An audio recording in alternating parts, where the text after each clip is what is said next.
we'll have, like a week or two of downtime. We never have a week or two of downtime. Sure we do. Not a week or two. We just had a week of downtime. A week. We had a week.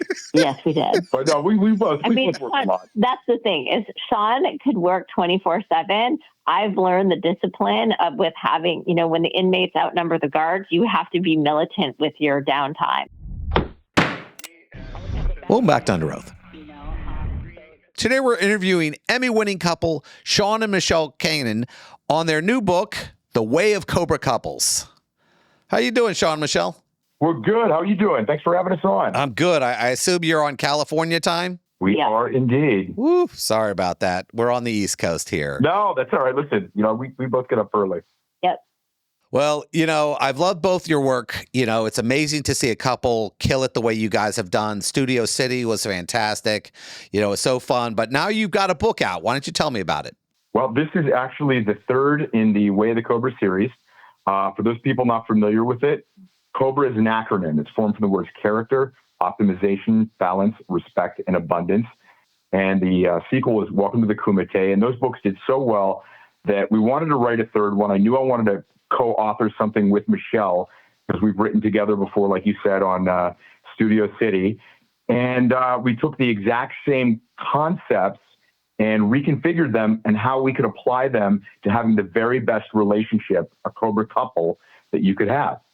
And these are the strategies and philosophy that we use to keep our relationship thriving and successful, in a jungle that isn't always the easiest, which is Hollywood. With 5 kids. Woo! It seems like an adventure. That's one way of putting it. Right. Now, Michele, from my reading and my watching a couple interviews, you guys get your goals together at the beginning of the year, and Sean basically says, "Hey, we're writing a book," and your answer to that is, "Do we have enough on our plate?" You know what? My answer to that, I like to go in at the beginning of the year really open because, my job isn't to boss Sean around or to put him in a cage. My job is to collaborate with him and lift him up. So that's why we have the State of the Union in the beginning of the year. So we both kind of have a say over how the year goes. And, sometimes projects go faster, sometimes they don't. This one, amazingly, was just such a great experience. It just flew out of us and, in record time, we got it on pages. And also when we're looking at our goals, there's things that I want to accomplish, there's things Michele wants to accomplish, and then there's things we want to accomplish. And I think it's important that in a healthy relationship, you don't lose yourself, you lose your identity and feel unseen in the relationship. The relationship is always increasing in its strength, but you're maintaining your own individuality as well. Mm-hmm. It's so difficult because I'm fortunate enough. I run a law practice. I do stand-up. I write comic books. I do a lot of things. Wow. And it's so hard to segment your time. And when I looked at your guys' schedule, I'm like going, you're doing this, you're acting, you're producing, you're writing. And now you're going to add in a book where, you have to promote it. You have to travel with it. How difficult is that to just fit all of that in and not even accounting the 5 kids?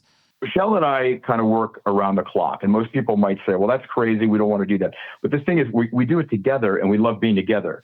So it's that old adage, do what you love, and you'll never work a day in your life.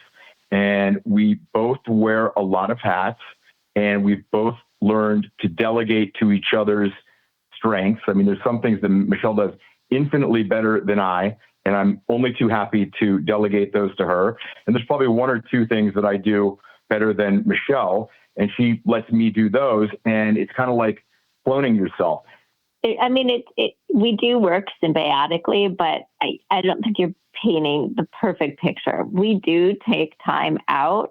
So what we do, we work in blocks, and then we'll have, like a week or two of downtime. We never have a week or two of downtime. Sure we do. Not a week or two. We just had a week of downtime. A week. We had a week. Yes, we did. But no, we both work a lot. That's the thing is Sean could work 24/7. I've learned the discipline of with having, when the inmates outnumber the guards, you have to be militant with your downtime. Most moms, relish the minute that their kids fall asleep, and it's like their day starts at that moment. And I've had to teach Sean that, because when I met him, he was this single eligible bachelor and karate's bad boy running the streets of Hollywood. And, I was a carpool mom, and to intertwine our lives, we both brought a skill set. I mean, Sean has definitely shown me the wild side a little bit, which was, fun and interesting. But, amazingly, he came over to the domesticated side really easily, and, really thrives in the environment. And, we've managed to create this hybrid where it's this fun world where we kind of, call the shots in our relationship and in our lives.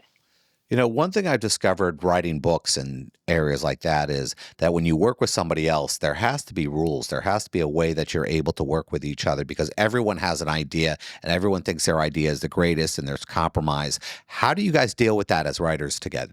Well, we have a process. So originally, usually writing teams, when you first start out, you sit in a room and you throw ideas around, and then that inevitably leads to a fight and an argument because you're both doing that. So I've realized that, when you're writing, it's very intimate, and you're really putting yourself out there on paper forever. And, you get to see your own words, and, it's really personal. So you need your own personal time to do that.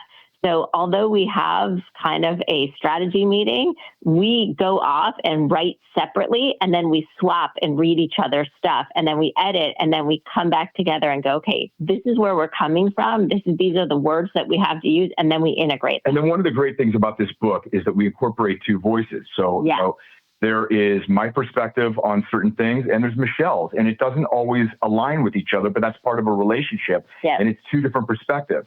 So in those areas, we were each free to write what it is that we wanted to write. Mm-hmm. And then there's other parts of the book that are very collaborative. Right. But on the whole, I was worried that this was going to be more of friction rather than absorption getting to the end. But really, we worked pretty well together. And, there wasn't a lot of contention. I mean, these are theories and things that we use in our relationship that we've already agreed upon. It was just how to structure it in the book. Mm-hmm. But it wasn't like a fundamental difference in any, major ideas, because it's what we live by. Right. Now, the hard thing for me is, I'm in a relationship, and we have definitely have rules when it comes to our partnership. And, my schedule's ridiculous, and I'm sure your schedules are ridiculous. And how do you actually, when he throws something and goes, oh my God, I got to be shooting for 3 weeks here or 2 weeks here, and I know we had this. I mean, is it fluid, or is it just something you just go, okay, I guess we got to deal with it? Well, listen, our life is very fluid, partially because we have my filming schedule, which is very dynamic and changes frequently. And we have my filming schedule, which is really erratic.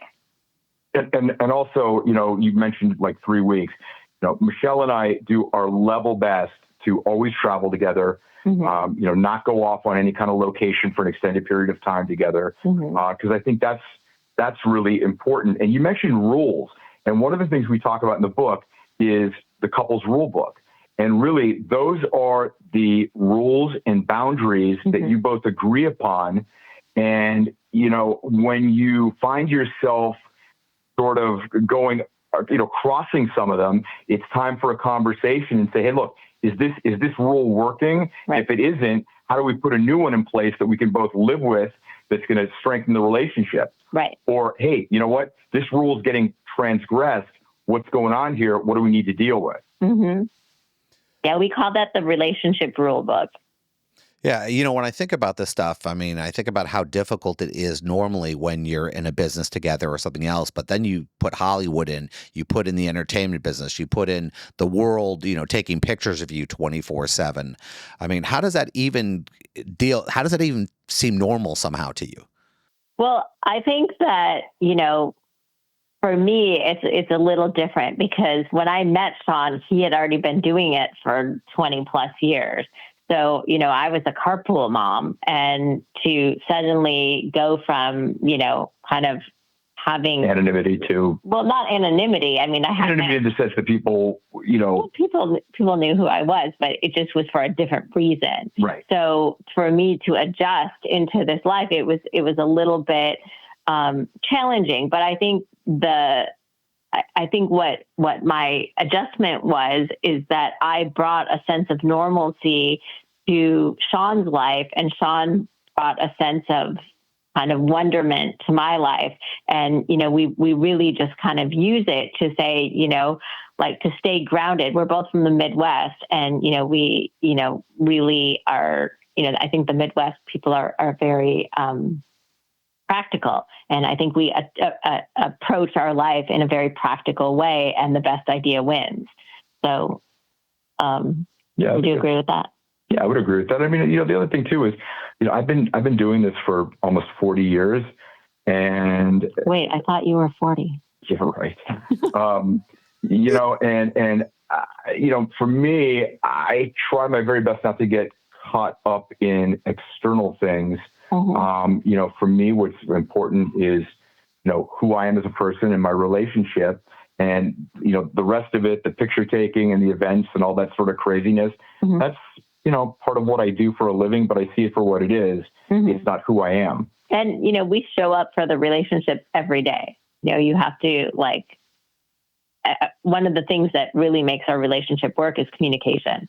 We talk about things, and we talk about tough things, and, it's important, even though you don't want to, or even though it's painful or difficult, it's a lot less painful and difficult than you think when you discuss it. And and that doesn't mean that every day is a therapy session. It's not. It's, we look for what's right and what's going great in our relationship, and we lean into that. If you go looking for what's wrong, you'll find it. But if you go looking for what's right, you'll find it. I think it's like when you look at yourself as a person, you want to try and work on the things that need work, but you want to lean into what your innate talents and abilities are to strengthen them, because they will compensate for areas that you're still working on. Mm-hmm. And we do that in our relationship. Everybody's got things they need to work on in the relationship. And it's a bit like an iceberg. You only see the tip sticking out, but it goes down 5 times deeper into the water. People may look at us and say, wow, you guys live out in Hollywood and Sean's on a show and blah, blah, blah, blah, blah. Listen, everyone's life is messy, ours included. And we have figured out some ways to mitigate the difficult stuff and maintain meaningful happiness with each other amidst the chaos. Because, you don't want chaos ruling, but everybody's life has curveballs and fastballs at your head. Mm-hmm. And one of the things that we really kind of lean into is that blame does not exist in this dojo, because blaming is shaming. And, you oftentimes blaming kind of looks like, well, you did this, and I need to explain to you and tell you what you've done so that you will stop doing it. It doesn't work. Yeah, we get into the solution. Yeah, the knee-jerk response to blame is deflection. And resentment. So set yourself up for success. Every morning I'm like, hey, Sean, I love the way you make coffee. It's amazing. And no, you didn't say that this morning. You said I forgot the milk. No, I said, no, I was like, this is scalding hot. That's true. And you're listening to the news at 4 a.m. Please, I need to wake up to something fun. It's amazing when you guys talk about this, as a couple, I hear it all the time. And I always try to tell people the level of negativity that you bring into a relationship just sucks the energy out of it. And you have to be solution based, because if you're constantly trying to find something negative about the person you're with, you're going to find it.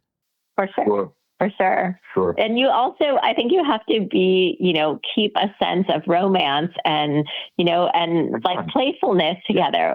We have this friend who kept asking us to come visit, and he, finally we go visit, and he's like, hey, I got these couches for you guys. And we take one look at each other, and we're like, okay, I guess we're sleeping on couches tonight. So in the morning, he came down and he saw that we were asleep, and we were holding hands across the couches, even though we were asleep. And he was making fun of us about it. And I was like, that's really, to me, that's not something to make fun of. That's something that's really sweet. That, like, even when we're asleep, we need to be connected. We need to find each other. And I think that people let people tear their relationship down like that, and we don't. When we're out, I can't tell you how many people say, when you're not around, your husband talks about you, and I just cannot wait to meet you. And when Sean's not around, I talk about him he's my best friend and he's this amazing person. He's my best friend. And, you need to be protective of that. And I think that goes a long way in a relationship, especially when you're busy and you have kids and you don't have time to spend together and you're working different shifts and you have money problems. That's the one thing that you can have control over. When you talk like that, I can appreciate the concept of what you guys have to deal with, but you put that on top of, the entertainment business where people are always trying to bring people down and take people down and how can I say it? If you're winning, then they feel like they're losing. I mean, how do you deal with that constant, force?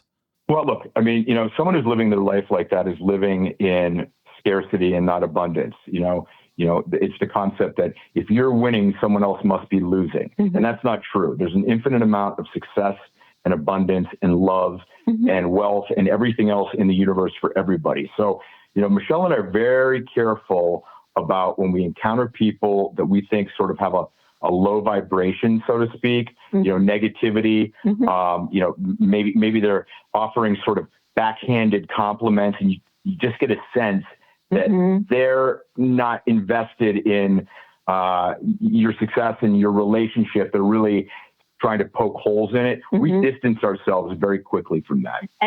And one of the things that we really try to do is we really try to see the best in people and set the bar high, and they usually meet it. If you set the bar low for people, like, oh, hey, we know each other, so we're friends, we hold our friends accountable.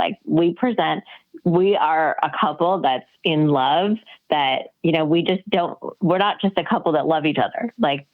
Siblings love each other. We are in love, and we have, a romance that we nurture and we cultivate every single day. And we put that out there, and people that don't respond to that, we don't say, oh, okay, we can't be a friend anymore. We say, why not?